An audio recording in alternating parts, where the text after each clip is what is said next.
Hello my friends, welcome to comics my life channel. और आज हम आपके सामने पेश करने जा रहे हैं अमर प्रेम सीरीज़ की अगली कॉमिक्स प्रेम प्रतीक। इससे पहले हम अमर प्रेम सीरीज़ की कई कॉमिक्स अपलोड कर चुके हैं, वो आपने नहीं पढ़ी है चैनल पे पेज में जाके पढ़ सकते हैं। ये कॉमिक्स प्रेम तड़प के बाद की अगली कॉमिक्स है।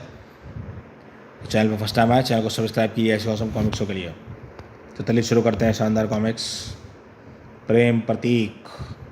ये कवर पृष्ठ कोबी और भेड़िया, अमर प्रेम, कांटों भरा अंतहीन सफ़र। पिछला अंक प्रेम तड़प में आपने पढ़ा, पराक्षी की तलाश देखकर शैतान का पुजारी रचित तड़प उठा। शैतान ने उसे ओथेपा का ताज लाने के लिए जिम्मेदारी सौंप दी। जंगल में एक रहस्यमय रुदन का तीव्र कर्कश स्वर सुनकर कोबी और की बोलती बंद हो गई। जंगल में भगदड़ मच गई, जिसे रोकने के लिए चल पड़े फूजो और भेड़िया। जंगल में मिली किसी अनोखी लाशें। मर्दा कबीले के सरदार पांगी ने मर्दा जाति द्वारा त्यागी हुई स्त्रियों के विषय में बताया, जो पुरुषों की कट्टर शत्रु थीं और उन्हें देखती चीर फाड़ डालती हैं। पेश करते हैं प्रेम प्रतीक भाग 2। इंसानों का जंगल नहीं रह गया, ये कसाई खाना बना दिया है उसने मेरे जंगल को। कौन है वो हत्यारा? सामने हत्यारे तेरे मेरे जिस्म को चीर फाड़ कर दिखा। जेन भेड़िया को कहीं ले जाना चाहती थी। कहाँ ले जाना चाहती हो? ये पहाड़ी प्रेम प्रतीक है भेड़िया। ताजमहल जैसे प्रेम प्रतीक को तो सारी दुनिया जानती है, मगर बहुत कम लोग जानते हैं कि प्रेम प्रतीकों के बारे में, जहाँ के चप्पे चप्पे में एक ताजमहल बना है।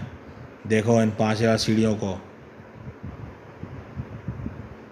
ये क्या कर रही हो? भेड़िया एक एक सीढ़ी एक एक ताजमहल की तरह है।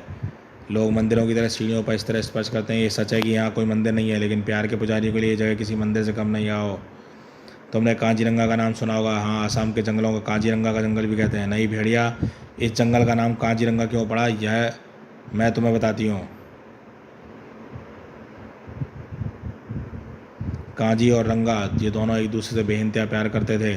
दोनों कबीलों में बरसों से दुश्मनी चली आ रही थी, जिनकी आँच में उन दोनों के प्यार को झुलसाने में और भी आमदा थी। कांजी रंगा, मगर कांजी रंगा को कोई अलग ना कर सका।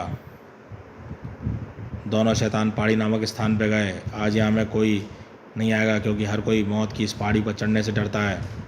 पहाड़ी पर एक खूंखार कबीले का राज था। काजी जानता था कि अब जिंदा रहना है तो मौत से आर पार की लड़ाई लड़नी होगी। मेरे जीते जी तुम तक कोई नहीं पहुंचेगा। तुम्हारी जीत होगी काजी, ये मेरा विश्वास है।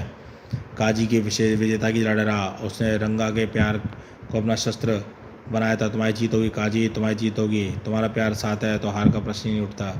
खचाक खच खचाक आ। उसने खूंखार लड़कों को अकेले ही गाजर मूली के समान काट डाला। मौत की पहाड़ी को उन्होंने अपने प्यार से सजाकर स्वर्ग बना डाला। ईश्वर का धन्यवाद करो काजी, उसी ने जन्नत हमें बख्शी है। आहा रंगा, संभल कर, मेरा पाँव मुड़ गया है। नहीं, अब ऐसे काम नहीं चलेगा। ये क्या कर रहे हो काजी? उसके जुनून में मैं दुष्कर कार्य भी कर डाला। मैं तो फौलाद को भी चीर डालता रंगा। ये तो मामूली चट्टानें थीं। तुम्हारे पाँवों को छीनने की ज़रूरत है, और इसमें मैंने बार बार चट्टानों की निर्ममता सहने नहीं दूंगा। नहीं, आसान नहीं होगा, ऐसा मत करो।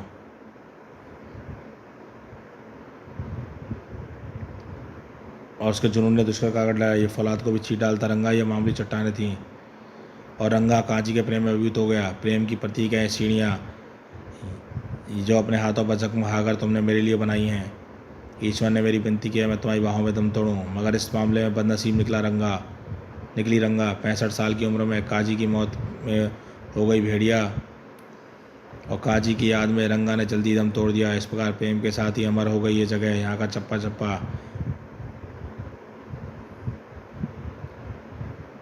और भेड़िया, अब यहाँ प्रेमी जन अपने प्यार की लंबी उम्र की दुआ मांगते हैं। कहते हैं काजी रंगा की कब्रों पर श्वेत पुष्प अर्पित करो तो प्रेम अमर हो जाता है। मेरे प्रेम को अमर होने के लिए किसी प्रेम की प्रतीक की आवश्यकता नहीं है जैन, वो तो खुद अमर प्रेम प्रतीक है, जानती हूँ। तुम्हारे और सुकन्या के अमर प्रेम का प्रतीक। बचाओ, कोई और है यहाँ? अरे ये शव? ओह नहीं, बचाओ की चीख किसी और से आई थी। भेड़िया ने झाड़ियाँ हटाकर दूसरी जगह। ओह, वो आ रही हैं। ये तो स्त्रियाँ हैं, इनका पीछा करना होगा। भेड़िया संभल कर खतरनाक है, इसका फैसला तो उनसे मेरा सामना होने के बाद होगा। उस पुरुष की बेरहमी से हत्या भी इन्होंने ही की होगी। उन पुरुष, हाँ, इनके नाकों में ताजा रक्त लगाया, करतूत ही नहीं किया है। ये मर्दा जाति की बागी स्त्रियाँ हैं। मैंने छोड़ूंगा नहीं। जंगल में कल भी मिली थी पुरुषों की चिरी फिटी लाशें। ओहो, ये तो ज़बरदस्त उछलियाँ और कूदनियाँ हैं। कहाँ जाएंगी आज ये? मैं साए की तरह आज इनके पीछे हूँ। उफ, ये तो हैवानियत है, शैतानियत का एक और खौफनाक मंजर। इतनी बेरहमी, इतने शव। उफ, धाड़। और अब इन शवों में एक शव और बढ़ जाएगा। ये स्त्री कबीला है। पुरुषों के इस क्षेत्र में इर्द गिर्द भी भटकने की इजाज़त नहीं। उफ। और तू एक पुरुष होकर हमारे कबीले में चलाया धड़। भेड़िया बचाओ कड़ाक। ये भेद आक्रामक है या मेरी जरा सी भी चूक और इनकी जीत। शुक्रिया जैन। खट खट खट खट खट। जैन ने मेरी मुश्किल थोड़ी आसान कर दी। स्त्री होकर पुरुष की मदद करती हो। हम्फ। मुझे जल्दी इनसे छुटकारा पाना होगा। ऐसा तभी संभव है जब मैं इन्हें परास्त कर पाऊँ। खट खट खट। लोमड़ा जैसी लगभग इन 50 टकलियों पर काबू पाना आसान नहीं होगा। अब मुझे थोड़ा आक्रामक होना होगा। खच खच खच। धाएँ धाएँ धाएँ धाएँ। कच कच। मैं भेड़िया के साथ हूँ। हम्फ। आहा आहा आहा। बस अब कोई हरकत ना करना भेड़िया, वरना इसकी जान पहले जाएगी। ये सब चांडालियाँ जैन के टुकड़े करने में देर नहीं लगाएंगी। चांडालियों की सरदारनी चंडाला। शाबाश मेरी टकलियों, इसका लहू मेरे रास्ते में बिखेरो। मैं उस पर चल कर जाऊँगी। जैन जानती थी कि समय बहुत कम है। धड़। जैन टकलियों से मुक्त हो गई। अब मेरी बारी है।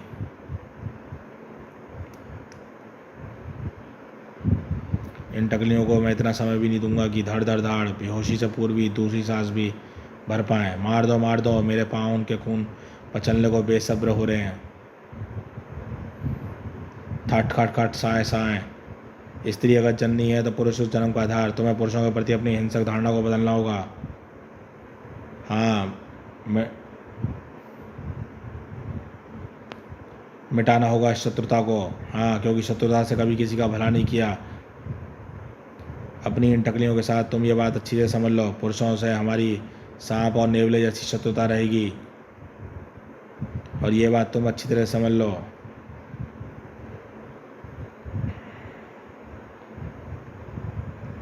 पुरुष आदमखोर होते हैं, स्त्रियों के अधिकारों खानों को कुचलना चाहते हैं, और किसी न किसी रूप में तुम भी जरूर होगी। स्त्रियों के प्रति आदमखोरता जो मेरे इस तंत्र बाहर के पश्चात बाहर आएगी।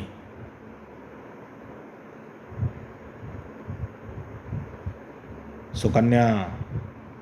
क्या तुम्हारा नाम सुकन्या है? नहीं तो तुम इसके साथ क्यों आई हो? प्रेम के प्रतीक काजीरंगा की कब्रों पर 7 जन्म तक इनकी साथ कस्में खाने।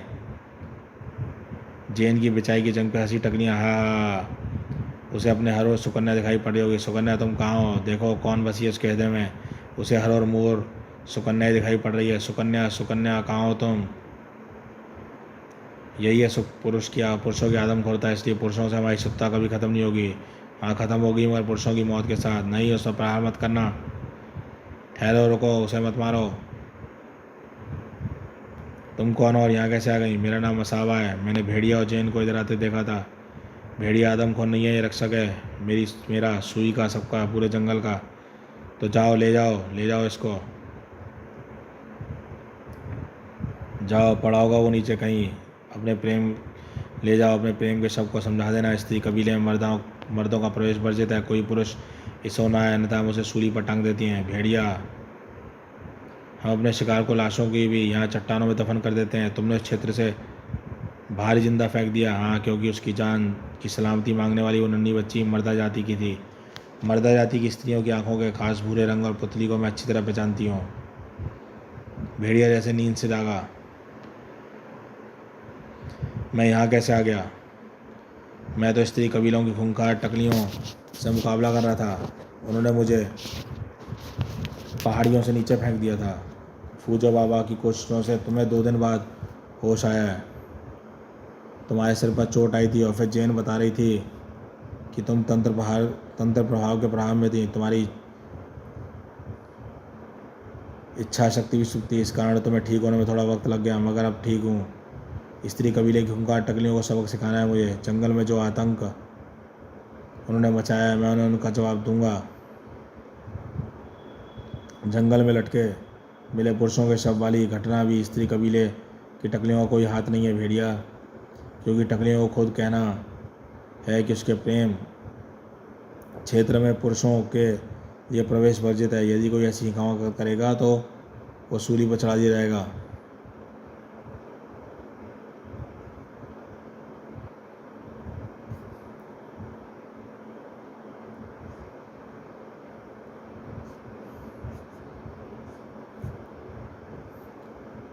उसका सीधा अर्थ ये हुआ कि जंगल में चटी पिटी लाशें हैं, उस विपसक का जिम्मेदार कोई और है।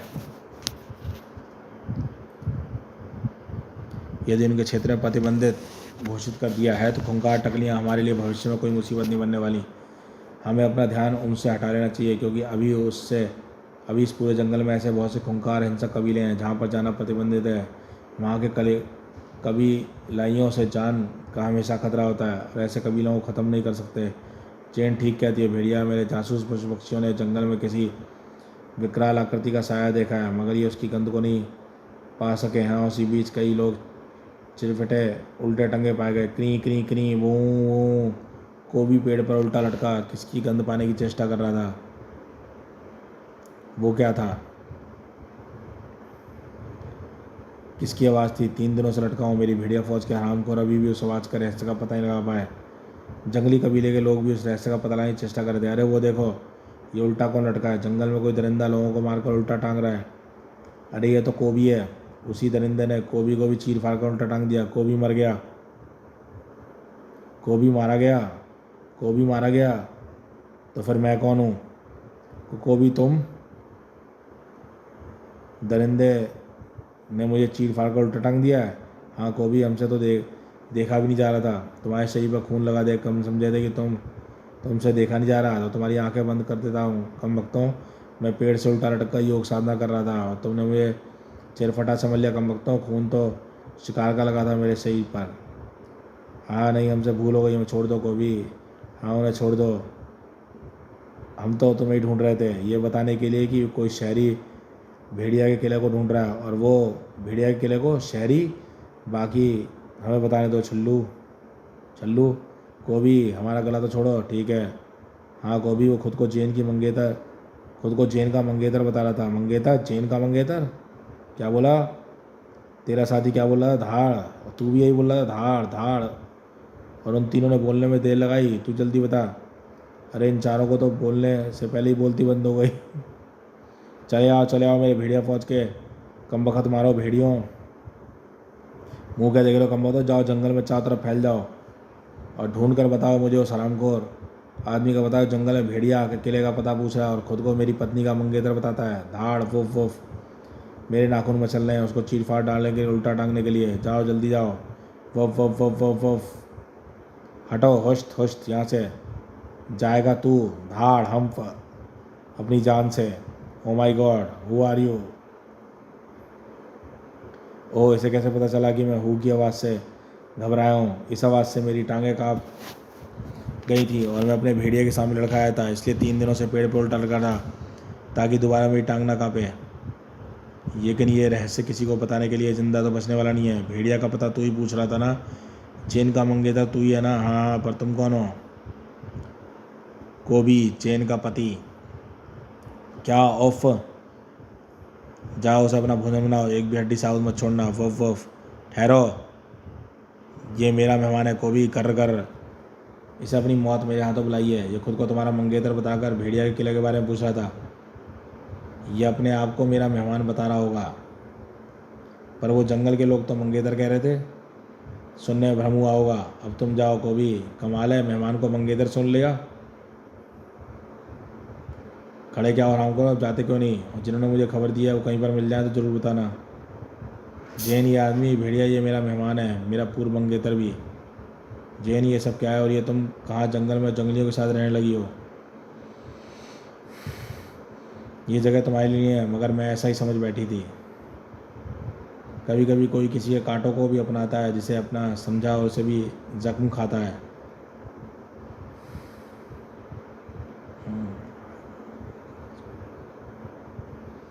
जॉन को किले के कक्ष में ले आके। ये सब क्या है जैन? जॉन ने कहा यहाँ कैसे आ गया? मैंने उसे संदेश भेजकर बुलाया है। मैं उसके साथ वापस फ्रांस लौटना चाहती हूँ। मगर क्यों? मैं तुम्हारे सुकन्या के बीच नहीं आना चाहती। तुम मेरे सुकन्या के बीच नहीं आना चाहती। तुम मेरे और सुकन्या के बीच नहीं हो। मेरे और तुम्हारे बीच में सुकन्या कहीं नहीं है। मुझे समझाने की कोशिश तो करो जैन। मैंने तुमसे हकीकत छुपाई थी भेड़िया। काजीरंगा पहाड़ियों के बारे में ये बात प्रसिद्ध है कि वहाँ प्रेमी अपने प्रेम की परीक्षा के लिए जाते हैं। मैं भी तुम्हारे लिए इसी उद्देश्य के लिए वहाँ गई थी और आखिरकार वहाँ घटनाक्रम में तुम्हारी हृदय की छुपी सच्चाई मेरे सामने आई गई। मुझे पता चल गया है कि तुम्हारे हृदय में सिर्फ और सिर्फ सुकन्या है। आज गुरु नास्त्रान की भविष्यवाणी पर विश्वास हो गया है मुझे। गुरु नास्त्रान, हाँ, मैं नास्त्रान कबीले में गई थी। गुरु नास्त्रान भविष्य बताते हैं। ये नास्त्रदमस से लिया हुआ नाम है। उन्होंने मुझे अब बताया है कि सुकन्या का प्रेम अधूरा था। अपने अतृप्त प्रेम की इच्छा में सुकन्या ने कई जन्म लिए, मगर आज वो जन्म में वो अपना प्रेम ना पा सकी, क्योंकि 50,000 साल पर तुम सोने की मूर्तियाँ पहले बदले चट्टानों में दफने रहे। उन्होंने बताया कि इस बार ये तलाश पूर्ण होगी और इस बार तो तुम तक ज़रूर पहुंच जाएगी। इसकी पहचान होगी नीलमणि। जैसी सुकन्या नीलमणि के निकट जाएगी उसकी चमक बढ़ जाएगी, क्योंकि सुकन्या नीलमणि के साथ पैदा हुई थी। वो आत्मिक रूप से नीलमणि से जुड़ी है और जब तक वो जीवित रहेगी नीलमणि चमकती रहेगी। उसकी मृत्यु के पश्चात निस्तेज हो जाएगी। याद करो भेड़िया, उस वक्त सुकन्या की याद में नीलमणि तुम्हारे हाथ में चमक रही थी, जिसके थोड़ी देर बाद पराक्षी की चीख सुनकर तुम्हारे मुझ सुकन्या नाम निकला था, पढ़े प्रेम बला। और उस वक्त तुम वहीं थी, फिर भी जॉन को मना कर दो, उसे वापस भेज दो। ठहरो जॉन, कहाँ जा रहे हो? वन भ्रमण को देखना चाहता हूँ कि ऐसा क्या है जिससे तुम यहाँ से बाहर नहीं निकलने दिया। नहीं, शाम हो चुकी है, जंगल में अकेले निकलना खतरनाक होगा। कुछ नहीं होगा, जल्दी लौट आऊँगा। भेड़िया कहाँ गया? अपने कक्ष में चला गया होगा। शायद वो समझ गया होगा कि अब मैं जॉन को मना नहीं कर सकती। कोला कबीला में भेड़िया की सुरक्षा के दायरे में आने से मना कर दिया था। सुरक्षा का दायित्व नोकिया देवी का है। नोकिया, पहले फ़ोन आता था, अब नोकिया देवी कृपा से बड़े ही विचित्र ढंग से प्राप्त होता है शिकार। ब्रॉन्क और कबीले के चारों फैली कैक्टस की झाड़ियों में आ गई। फंसे शिकारों को मारकर निकालने में जाकर ढूंढकर मारने से कहीं अधिक आसान था। ब्रॉन्क ब्रॉन्क। उसके बाद मशालों की रोशनी में रात भर उत्सव, नाच गाना, खाना, हप्पा हुआ सभी कुछ आसानी से प्राप्त होता है, पर सभी कुछ आसानी से प्राप्त नहीं होता। कमबख्त एक बार मिल तो जाए। मेहमान को मंगेतर सुन लिया। मान्यता है कि चांद देखते ही भेड़िए रुदन करते हैं। वो को भी दो पाया भेड़िया है, तो भेड़ियों का गुण उसमें भी है। वो को भी के रुदन से जंगल थर्रा उठता है। वो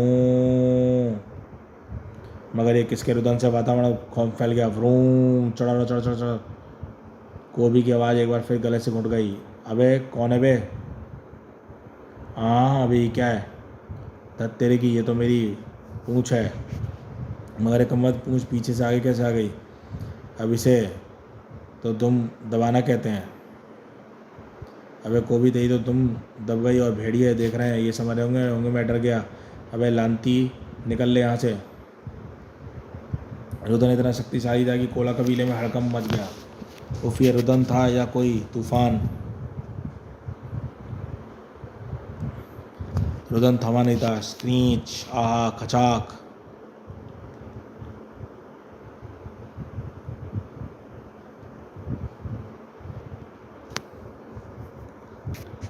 बचाओ अपने आप को, कांटे जो हमारी रक्षा करते हैं इस रुदन के कारण चले तूफान से हमारी जान के दुश्मन बन रहे हैं। वो यह शक्तिशाली रुदन ही इस तूफान का कारण बन रहा है।